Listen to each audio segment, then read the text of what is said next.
الحمد لله رب العالمين والصلاة والسلام على سيد الأولين والآخرين سيدنا وحبيبنا مصطفى محمد صلى الله عليه وسلم وعلى آله وصحبه ومن اتبع هداهم إلى يوم الدين. الحمد لله, nous remercions Allah subhanahu wa ta'ala qui nous a fait des musulmans et qui nous a comptés parmi ceux qui ont accepté de suivre sa religion. Nous remercions Allah subhanahu wa ta'ala qui nous a gratifié par son messager, le meilleur des messagers, Muhammad sallallahu alayhi wa sallam, et qui nous a comptés parmi la meilleure des communautés, celle de Muhammad sallallahu alayhi wa sallam.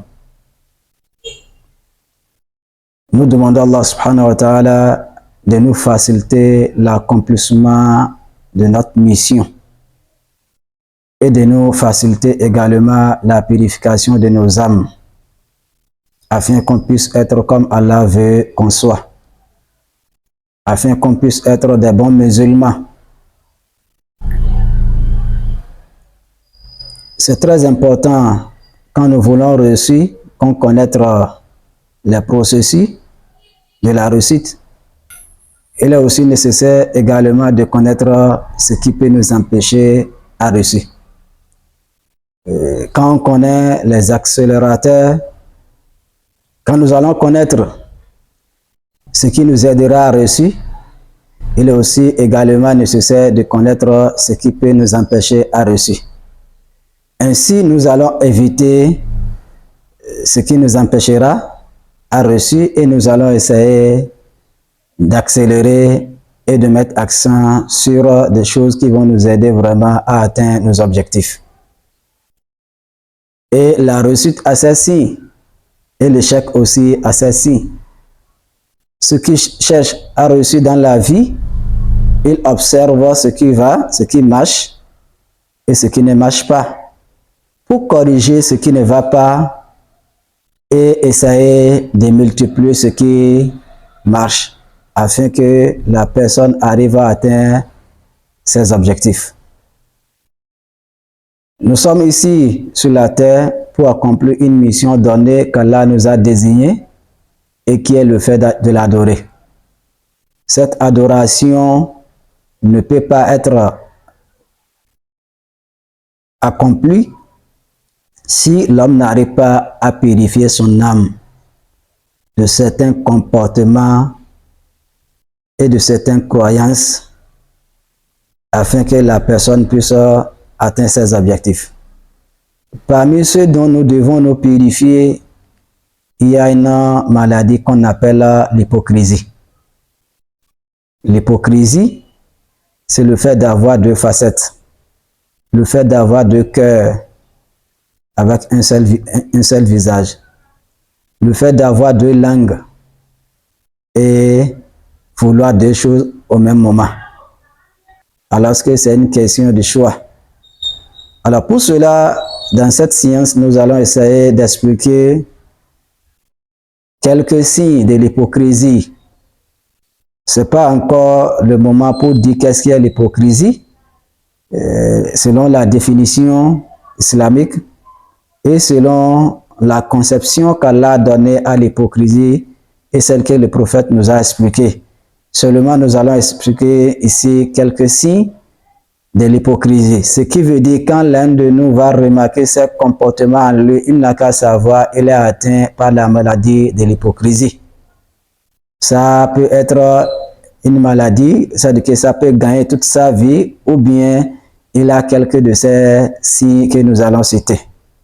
En demandant à Allah subhanahu wa ta'ala de nous épargner de tous ces comportements qui nous conduiront à devenir des hypocrites. En demandant à Allah subhanahu wa ta'ala de nous épargner de tous ces mots-là qui vont ruiner notre foi. Parce que l'hypocrisie ne marche pas avec la foi.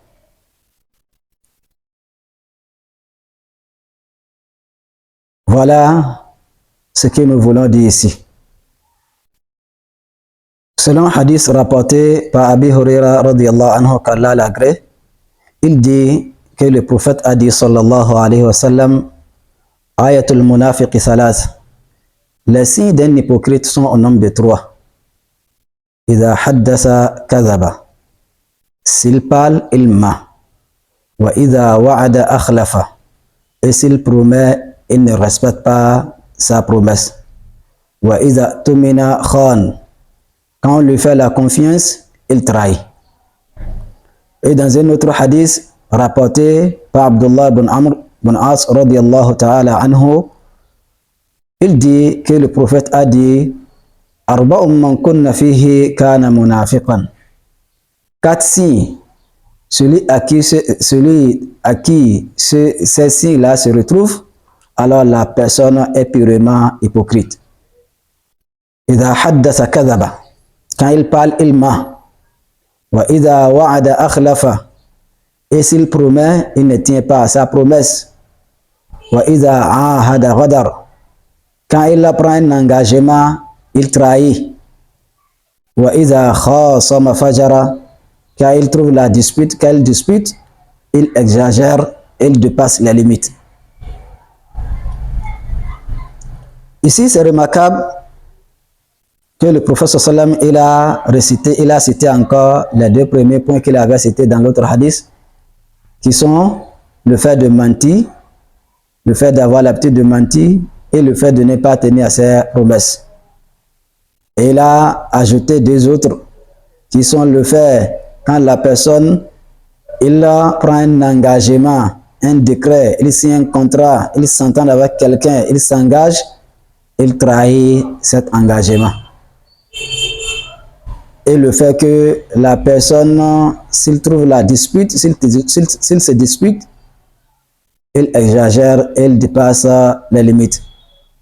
Voilà 4 signes, ou bien 5 signes qui ont été cités de la part des prophètes sallallahu alayhi wa sallam en guise des signes qui identifient l'hypocrisie en l'homme.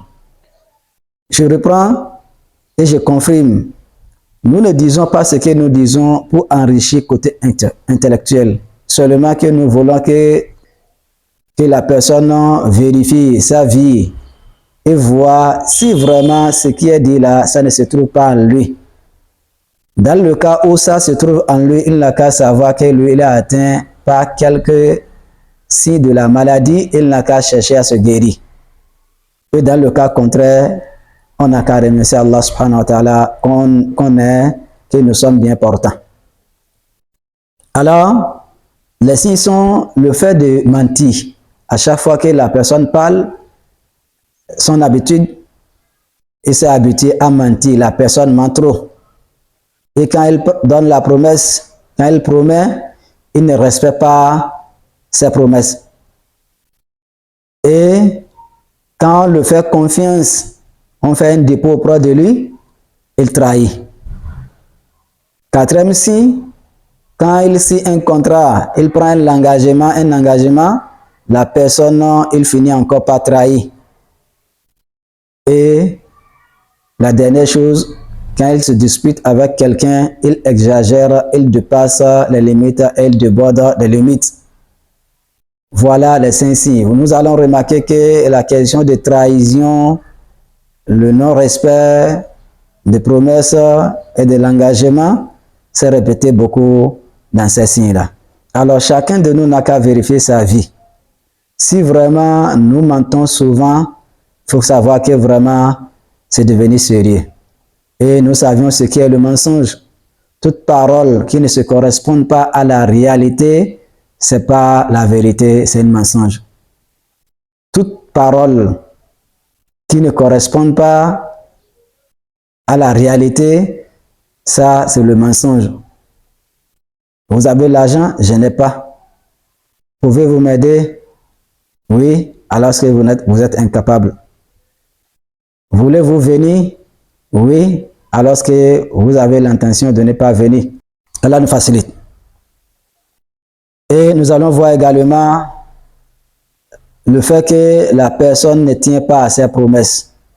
À chaque fois qu'il promet quelque chose, il ne respecte pas à ses promesses. Pour lui, la parole n'a aucune valeur. Sa parole n'a aucune valeur. Il promet, mais il s'en fout, il ne respecte pas à ses promesses. Cela montre que la personne vraiment, il est malade spirituellement, la personne, il est malade moralement, la personne n'est pas normale, il est anormal, il est atteint par la maladie.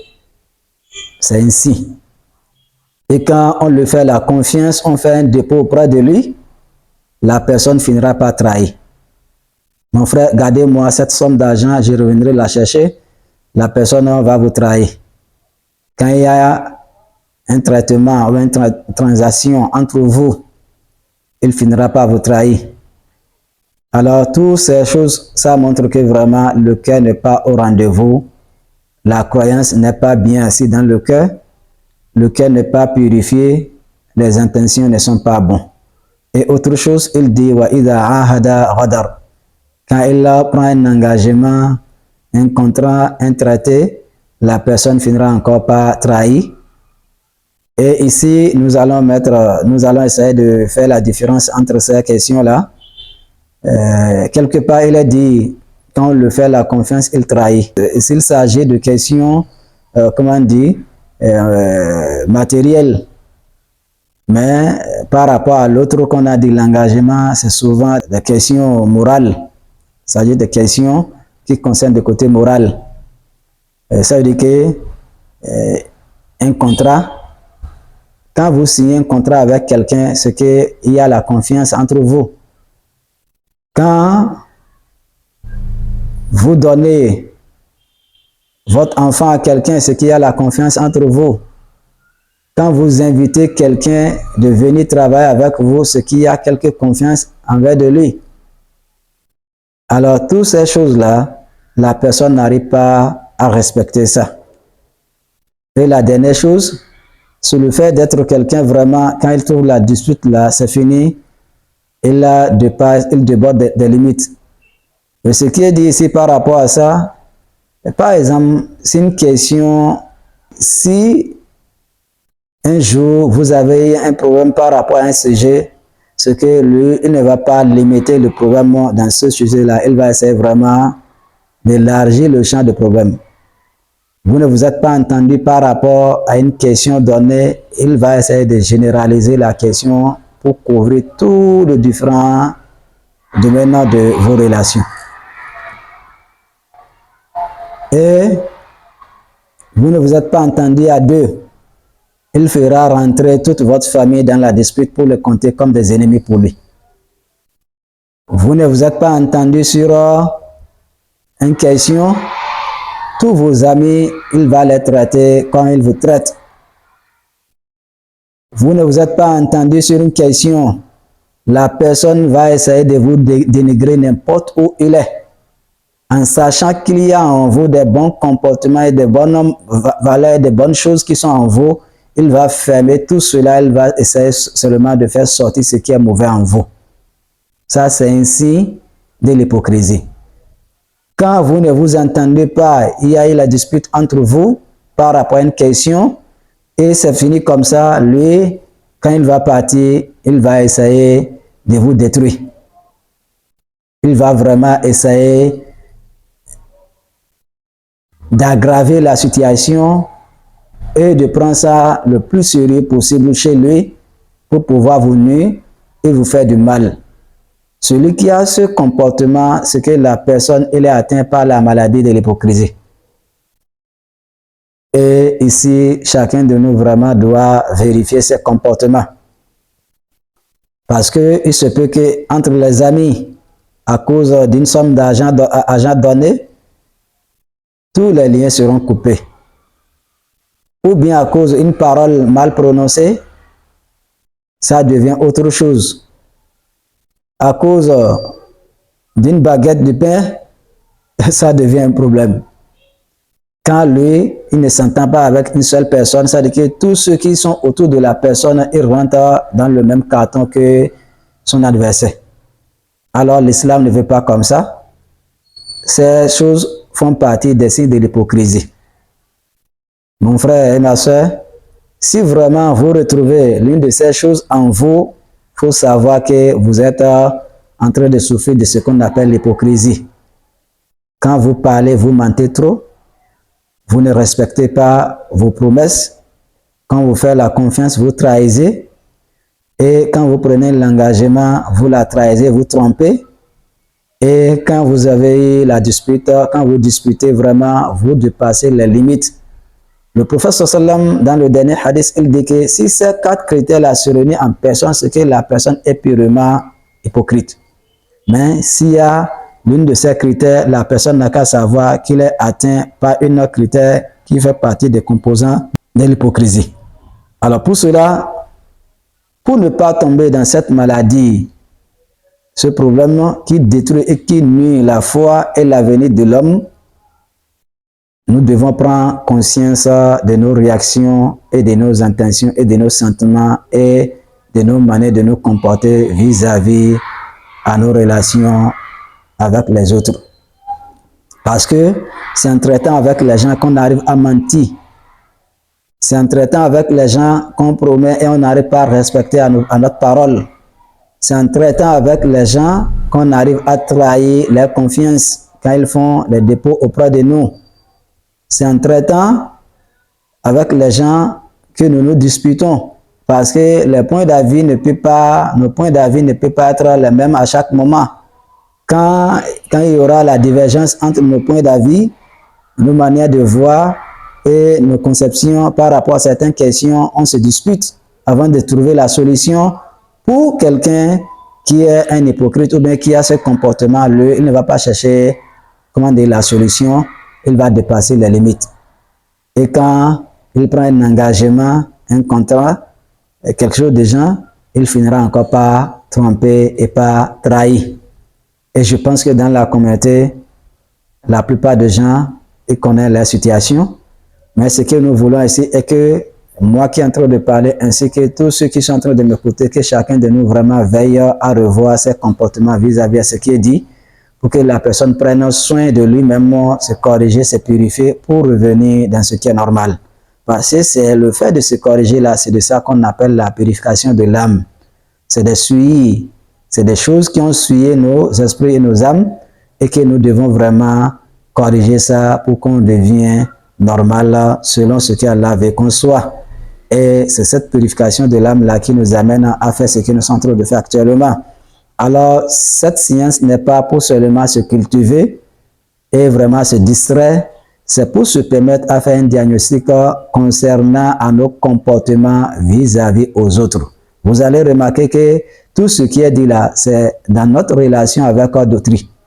Le mensonge, c'est entre nous et quelqu'un. Le manque de respect de sa parole, c'est entre nous et des autres. Et la dispute, le fait de déborder les limites dans la dispute également, c'est dans nos relations avec d'autrui. Le fait de trahir et tricher dans les dépôts, également, c'est dans nos relations avec les autres.